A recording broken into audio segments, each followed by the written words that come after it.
তুরস্কের বিভিন্ন মসজিদে বড় বড় ফেস্টুন দিয়ে লেখা থাকে, তারাবির নামাজে, জামাতের নামাজে মুরব্বীরা যখন সামনে নামাজ পড়বে, পিছন থেকে যদি ছোট বাচ্চাদের চিল্লা চিল্লি আর কিচির মিচির শব্দ শুনতে না পাওয়া যায়, তাহলে ভবিষ্যৎ প্রজন্ম নিয়ে আপনারা চিন্তিত থাকুন।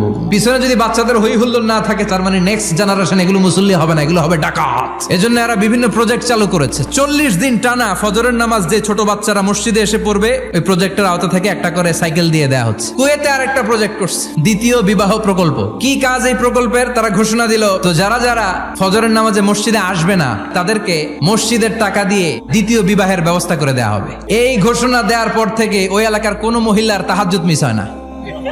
ফজর তো অনেক দূরে, তাহাজ্জুদের সময় থেকে হাজবেন্ডের ডাকা শুরু করে, মসজিদে যাও। অনেক দেশে তারাবি পড়েছি রামাদানে, ছোট বাচ্চারা পিছনে অনেক কিচির মিচির করে, হঠাৎ অ্যানাউন্সমেন্ট দেয়, বাবা মারা ছেলে মেয়েদেরকে শান্ত করেন। কিছুক্ষণ শান্ত, 2 রাকাত পর আবার চিল্লাচিল্লি। এজন্য ছোট বাচ্চাদেরকে মসজিদ থেকে তাড়িয়ে দেওয়া যাবে, এদেরকেও নিয়ে যান।